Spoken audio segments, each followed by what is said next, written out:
maaf ini kemaluannya juga dikasih cabai Pak. Beraneka bentuk kekerasan lah gitu ya. Iya, ini kebetulan lagi rame ini Pak. Iya. Sebenarnya budaya yang ini kan kelihatan banget Pak, budaya yang seharusnya kan nggak terjadi seperti itu Pak di dunia militer Pak ya.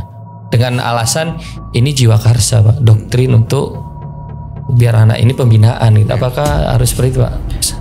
Artinya di samping faktor perlakuan dari eksternal, perlu pula ditelaah, perlu pula dikaji faktor internal. Keluarga bilang pecat hukuman mati, pecat hukuman mati. Maaf Mas Saiful, ini juga dengan segala hormat ke pihak keluarga. Kalau kita baca pasal-pasal yang dikenakan pada persidangan ini bukan pasal pembunuhan Mas Saiful. Iya. Ini bukan apalagi, ini bukan pembunuhan berencana. Ini jauh di bawah itu.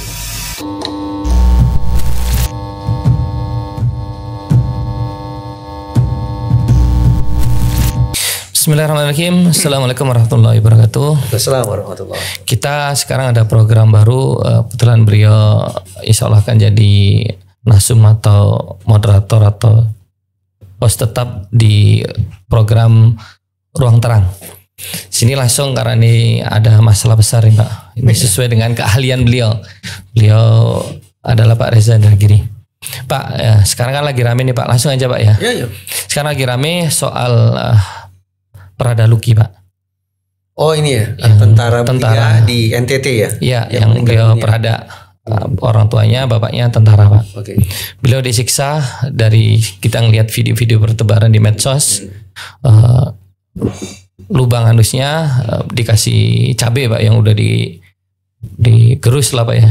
Sama maaf ini kemaluannya juga dikasih cabai Pak. Beraneka bentuk kekerasan lah gitu ya. Iya, ini kebetulan lagi rame ini Pak. Iya. Sebenarnya budaya yang ini kan kelihatan banget Pak, budaya yang seharusnya kan nggak terjadi seperti itu Pak di dunia militer Pak ya. Dengan alasan ini jiwa karsa Pak, doktrin untuk biar anak ini pembinaan gitu. Apakah harus seperti itu Pak? Ya, saya masih ingat ketika awal-awal kasus itu mencuat di publik, dari penerangan TNI memang menyebut ini sebagai sebuah pembinaan. Iya. Kita harus punya keinsafan yang sama bahwa dan tidak bisa disangkal. Sebab kali kita bicara tentang organisasi militer, dimanapun itu pasti identik dengan kekerasan. Kenapa? Ya karena mereka memang orang-orang yang ditempa untuk berhadapan dengan kekerasan, untuk masuk dalam situasi kekerasan, untuk memenangkan termasuk dengan cara kekerasan. Ya. Itu harus kita insafi. Sehingga by nature dengan alam seperti itu memang akhirnya bisa menjadi perdebatan panjang. Apakah ini bisa disebut sebagai sebuah pembinaan? Ataukah ini disebut sebagai sebuah bentuk penyiksaan? Karena sekali lagi perdebatan ini muncul, polemik ini muncul karena kita bicara organisasi yang identik dengan kekerasan. Iya. Ya. Alhasil kita harus punya tolok ukur, kita harus punya parameter yang objektif untuk pada akhirnya kita bisa simpulkan apakah ini memang pembinaan ataukah ini merupakan sebuah bentuk perlakuan yang harus disikapi secara hukum. Apakah ini merupakan sebuah bentuk pelanggaran hukum? Apakah ini merupakan sebuah bentuk pidana, gitu ya? Nah, saya menawarkan 4 tolok ukur. Ini parameter yang saya gunakan untuk pada akhirnya sekali lagi kita bisa mengunci ini sebagai ini pidana ataukah ini pembinaan, Iya. gitu ya? Kalau pembinaan kan edukatif kan? Betul. Pidana itu yang harus ditindak. Pembinaan semestinya dilestarikan, gitu ya. Apa saja tolok ukur yang saya pakai? Bahasa Inggris dulu nih. Nanti saya elaborasi dalam bahasa Indonesia nih. Intent, purpose, focus, dan outcome. Intent berarti kita bicara niatan. Betul. Purpose bicara tentang maksud dan tujuan. Fokus bicara tentang pada aspek apa pembinaan itu dilakukan, dikonsentrasikan, dan outcome. Hasilnya seperti apa? Nah, saya hanya menawarkan parameter nih Mas Saiful. Mulai dari intent ya, Iya. dari niatan. Ini bisa dikatakan pembinaan kalau niatannya adalah melakukan transformasi perilaku. Iya. Oke. Sementara ini bisa disebut sebagai pidana, misalnya penyiksaan, penganiayaan, pengeroyokan dan seterusnya. Kalau intentnya adalah mengekspresikan perasaan subjektif pelaku. Coba pahami perbedaannya. Siap. Pembinaan intent adalah menghasilkan pembenahan, perubahan perilaku. Tentu saja yang dimaksud adalah perubahan perilaku menjadi konstruktif. Sementara intent pada penganiayaan atau pidana adalah tujuannya mengekspresikan perasaan subjektif pelaku. Kita pindah ke yang kedua. Purpose, maksud dan tujuannya. Maksud dan tujuannya adalah dengan pembinaan maka target akan punya perilaku lebih baik lagi. Punya kondisi fisik lebih sehat lagi. Punya kondisi mental lebih tangguh lagi. Itu contoh maksud dan tujuan pembinaan. Sementara kalau ini penganiayaan, penyiksaan, pidana, maka maksud dan tujuannya apa? Membuat sakit target, titik. Oh, iya. Tidak bicara tentang perubahan perilaku, menjadi lebih tangguh, lebih kuat sebagaimana saya katakan tadi. Bisa terlihat ya, perbedaan purpose antara pembinaan dengan purpose penganiayaan atau pidana dan sejenisnya. Kita pindah ke tolak ukur yang ketiga, fokus. Pada aspek apa perlakuan itu dikenakan? Bisa disebut sebagai pembinaan apabila targetnya adalah perilaku, targetnya adalah ethics, targetnya adalah cara pikir. Sementara dalam penganiayaan, penyiksaan, pidana atau jenisnya, targetnya apa? Targetnya adalah menunjukkan supremasi pelaku atas diri target. Fokusnya itu. Menunjukkan bahwa saya berkuasa atas diri kamu, titik. Gitu. Yang keempat, outcome-nya, hasilnya. Sudah barang tentu. Dengan intent, purpose, dan fokus seperti itu, maka outcome dari pembinaan adalah target berperilaku lebih baik. Punya kondisi yang lebih sehat. Ketajaman berpikir lebih mumpuni. Profesionalisme sebagai tentara lebih baik lagi. Sebaliknya kalau kita bicara tentang penganiayaan, outcome-nya apa? Teraniaya si target. Teraniaya si target. Nah, ini parameter 4 tolok ukur yang bisa kita gunakan untuk mudah-mudahan objektif pada akhirnya mengatakan ini sesungguhnya pembinaan ataukah ini penyiksaan. Dengan memperhatikan 4 elemen tadi, intent, purpose, focus, dan outcome. Saya lanjutkan pertanyaannya Pak. Tadi dikatakan dunia militer sangat keras. Kami setuju identik Pak. Dengan itu. Identik dengan kekerasan. Tapi kan dikatakan tadi pembinaan Pak ya. Dari situ ada kata senioritas Pak. Ketika senioritas bisa melakukan pembinaan ke adik liting atau ke junior Pak. Kadang-kadang dilakukan dengan tadi itu Pak, kekerasan. Sejauh mana kekerasan ini boleh dilakukan oleh senioritas kepada junior? Jika konteksnya lagi kembali lagi, ya ini pembinaan. Jika pembinaan ini menimbulkan kematian atau menimbulkan cedera atau rusaknya organ tubuh, sedangkan di sisi lain prajurit ini harus bertempur dengan keras. Kalau dia dapat di tubuhnya dia dalam keadaan rusak yang sakit, terus ketika dia bertugas pasti kan berbeda Pak. Nah, pada poin yang satu ini saja sebetulnya Mas Saiful sudah mengajak kita untuk menerapkan tolak ukur yang keempat, yaitu outcome. Hasilnya apa? Keluarannya apa? Apakah target menjadi berperilaku lebih baik? Apakah target menjadi orang yang lebih sehat? Apakah target menjadi tentara yang lebih profesional? Atau justru kebalikannya, kita melihat target sudah kehilangan nyawa. Kita melihat target sebagai orang yang mengalami cedera parah luar biasa. Coba jawab sendiri. Dari situ kita langsung bisa menemukan dalam konteks outcome, dalam konteks hasil, situasi yang meliputi Pradaluki ini bisa kita sebut sebagai pembinaan ataukah sebagai bentuk penyiksaan. Kita sebatas mencoba menerapkan tolak ukur yang keempat, yaitu outcome. Siap. Karena tadi kan dilakukan bukan senioritas 1-2 orang, tapi kan kita mengikuti sidang ada 22 tersangka di situ Pak ya. Dari terdakwa. Sekarang sudah terdakwa. Terdakwa yang menganiaya sampai ada Barada siapa tadi itu Barada siapa itu Pak? Satu yang masih hidup. Berada Richard ya? Berada Richard. Ketika Berada Richard kita sebut ada kasus yang kepolisian kan ada Richard itu Pak ya. Mungkin kesamaan. Tapi di sisi lain kita mau Richard Eliezer maksudnya. Richard Eliezer itu. Kan sama sambung.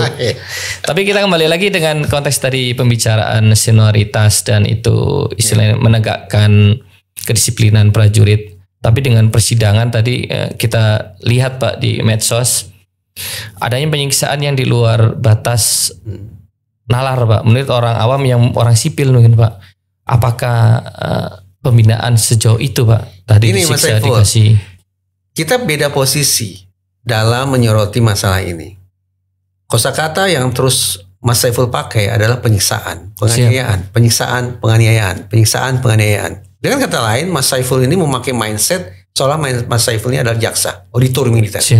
Bahwa 20 orang itu sudah melakukan pidana. Saya tidak punya informasi yang memadai tentang kasus itu, Mas Saiful. Dalam kasus Cirebon kita bisa lihat persidangan live disiarkan media. Kasus meninggalnya mendiang Mirna, live. Kopi Sianida juga live kita bisa lihat. Tapi dalam kasus ini persidangan terus terang tidak terpantau oleh saya. Karena media juga mungkin tidak ada menyiarkan secara live. Oke, jadi saya tidak punya data, tidak punya informasi, tidak punya pengetahuan tentang bukti yang memadai. Karena itu saya maksimal hanya bisa menawarkan parameter yang tadi saya sebutkan tadi. Bahwa kemudian ada mungkin viewers yang mengatakan oke, itu lebih mengarah kepada pembinaan, ya silakan. Mereka bisa terapkan parameter itu. Sebaliknya, kalau ada pihak yang ya seperti halnya auditor militer mengatakan itu adalah pidana, ya dengan menggunakan 4 parameter ini juga silakan. Tetapi kan muncul kompleksitasnya di sini. Muncul kompleksitasnya bahwa tidak cukup bagi kita bicara tentang perlakuan yang dikenakan kepada mendiang Prada Luki. Kenapa saya katakan tidak cukup? Tadi Mas Saiful sudah sampaikan. Yang mendapat perlakuan sedemikian rupa ada 2 orang kan? Prada Luki dan Prada Richard. Pertanyaannya muncul. Maaf ini, jangan salah tafsir. Tolong kalimat saya jangan dipenggal, nanti memunculkan interpretasi yang tidak baik. Gitu ya. Faktanya yang meninggal dunia siapa? Luki. Richard masih hidup. Artinya di samping faktor perlakuan dari eksternal, perlu pula ditelaah, perlu pula dikaji faktor internal. Artinya kondisi yang bersangkutan. Kenapa Richard tetap hidup? Kenapa Luki akhirnya dengan secara menyedihkan kehilangan nyawa? Sebagai tentara belia yang semestinya punya prospek karir yang bagus gitu ya. Saya tidak dalam konteks membenarkan para terdakwa. Demikian pula saya tidak punya kepentingan untuk menyudutkan mendiang Prada Luki maupun keluarganya. Tapi saya hanya ingin mengajak kita menyoroti masalah yang secara lebih menyeluruh. Ada faktor eksternal, yaitu perlakuan yang dikenakan oleh sekian banyak terdakwa, dan seyogianya kita juga meninjau faktor internal. Apa yang menyebabkan 2 orang yang mendapatkan perlakuan yang barangkali kurang lebih serupa, tapi yang satu bisa bertahan hidup, yang lain kehilangan nyawa. Kalau itu, ini saya sampaikan dengan rasa empati ya, untuk mengingatkan kita bahwa barangkali ada kerentanan-kerentanan pada Prada Luki yang luput dari perhatian para terdakwa. Kalau kerentanan itu dibaca sejak awal, mungkin Prada Luki tidak akan mendapatkan perlakuan seperti itu. Sayangnya, saya lanjut sedikit. Bagi tentara untuk mengatakan saya punya kerentanan, itu haram adanya. Gitu kan? Betul. Terlarang bagi tentara untuk mengatakan saya takut, saya sedih, saya capek, saya menyerah, saya kalah, saya sakit. Itu kan terlarang. Terlarang. Nah, tapi ayo coba kita buka keinsafan tentang pentingnya kita juga mengecek adakah kerentanan-kerentanan pada diri almarhum Prada Luki yang sayang beribu sayang luput dari perhatian para terdakwa. Izin Pak, maaf, tadi saya sambung Pak. Ini ada 2 ini Pak di sini Pak. Tadi kan ada Prada Luki dan Prada Richard. Tadi Bapak bilang ada 2 orang yang disiksa. Saya melihat ada videonya itu Pak. Orang tua mungkin itu, dan live juga Pak, direkam di YouTube nggak salah, di militer juga Pak.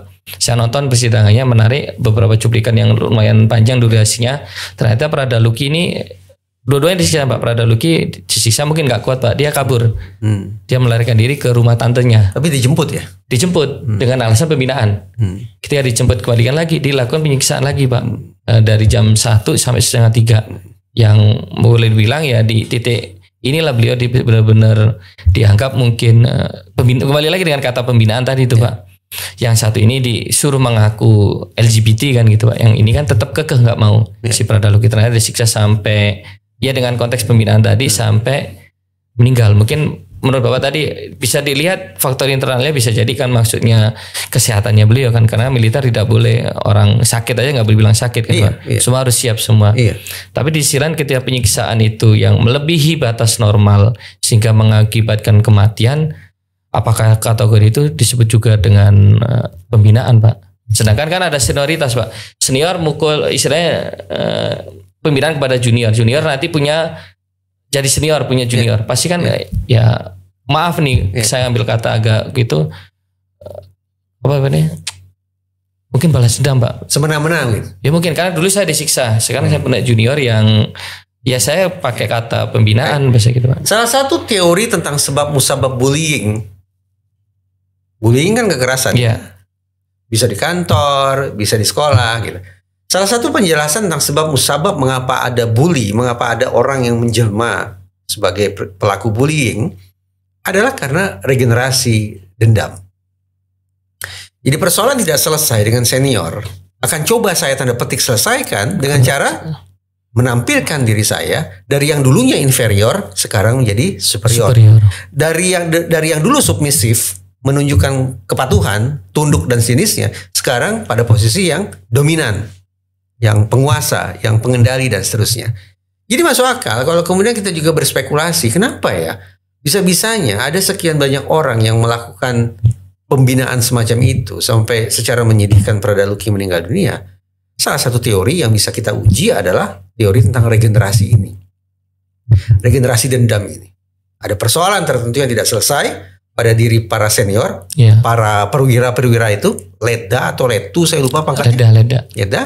Barangkali ada problem tidak selesai yang kemudian coba diselesaikan dengan menggeser posisinya dari yang dulu inferior menjadi superior sekarang. Dari yang dulu underdog sekarang menjadi top dog.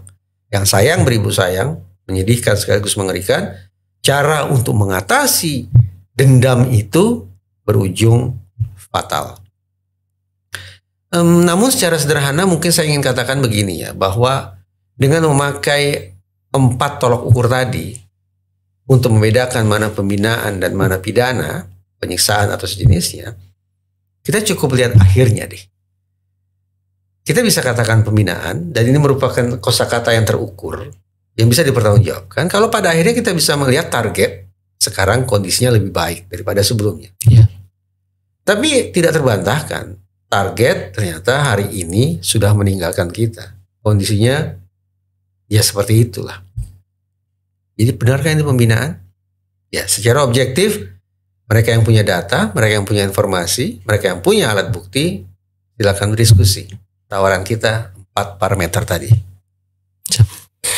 Nah, Pak, saya mau tanya lagi Pak, sudut pandang Pak Rezen Pak. Ketika peradilan militer bisa disaksikan oleh masyarakat umum, apa itu halayak Pak? Karena kan di situ kan ada unsur militer kekerasan itu Pak. Saya tidak begitu paham tentang pidana militer ya.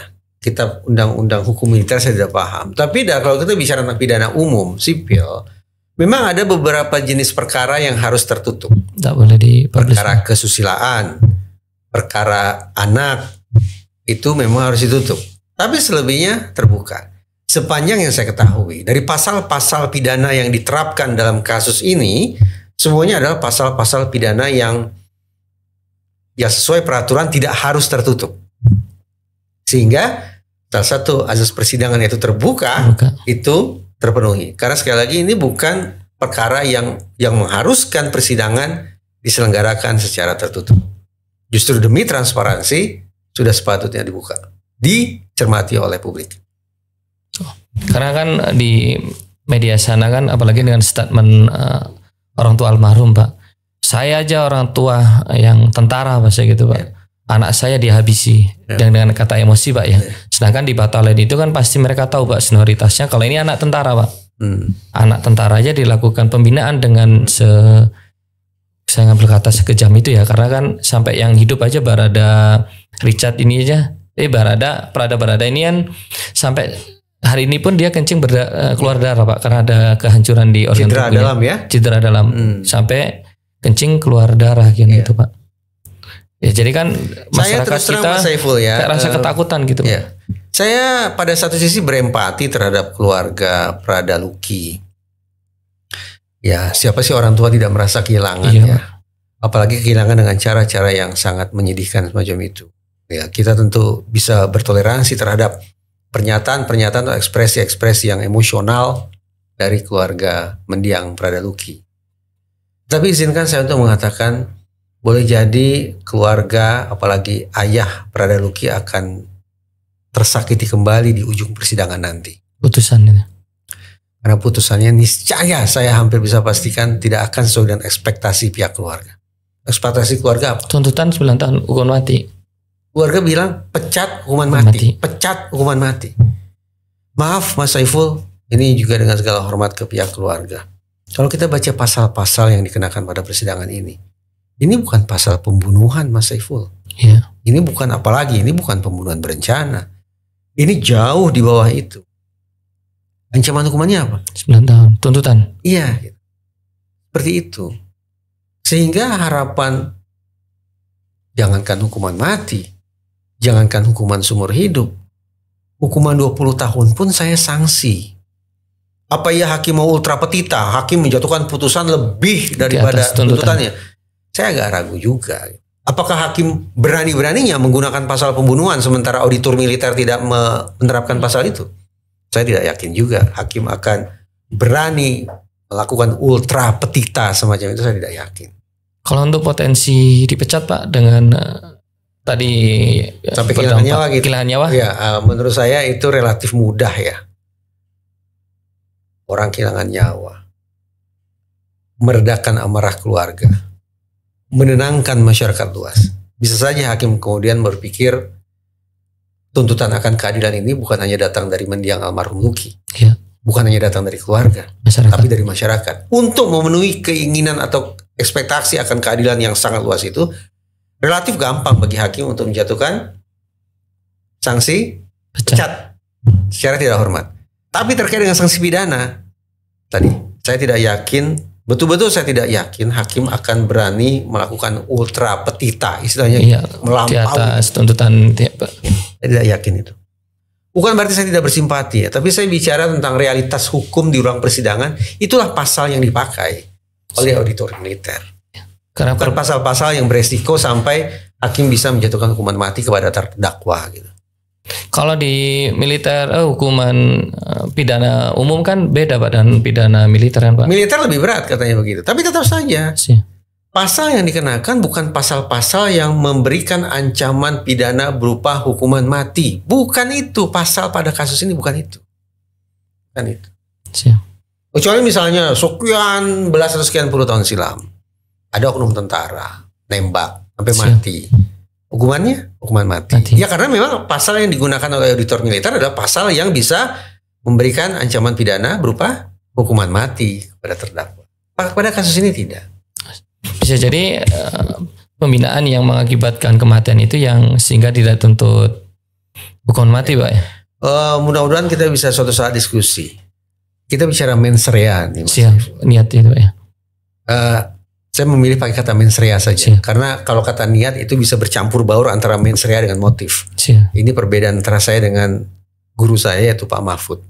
Dalam kasus Tom Lembong, Pak Mahfud katakan Tom Lembong tidak punya mens rea. Saya pikir kosakata yang digunakan semestinya bukan mens rea tapi motif. Oke, sekarang kita bicara kasus ini. Saya bicara mens rea. Mens rea atau level kesadaran ketika melakukan suatu perbuatan pidana itu ada 4 lapis, ada 4 tingkat. Mulai dari yang bertujuan, turun sedikit sebatas berkehendak, tidak bertujuan tapi berkehendak. Turun sedikit istilahnya recklessness. Turun lagi ke bawah yang paling ringan adalah negligence. Saya tidak tahu nih persidangan seperti apa. Tapi hitung-hitungan saya, para terdakwa ini hanya pada sampai level ketiga, yaitu recklessness. Apa arti recklessness? Mereka melakukan perbuatan dan tahu akibat apa yang akan bisa dialami akibat perbuatan tersebut. Namun secara sengaja mereka tutup mata terhadap kemungkinan tersebut. Apakah mereka tahu ini akan bisa buat orang semaput? Tahu. Apakah mereka tahu ini akan bisa membuat orang cedera parah? Tahu. Saya perkirakan tahu. Tapi mereka memilih untuk abai tentang itu semua. Kalau itu yang terjadi, itu yang mencerminkan kondisi batin para terdakwa, maka maksimal itu adalah recklessness. Recklessness apa? Ringan, Mas. Peristiwa ini menyedihkan.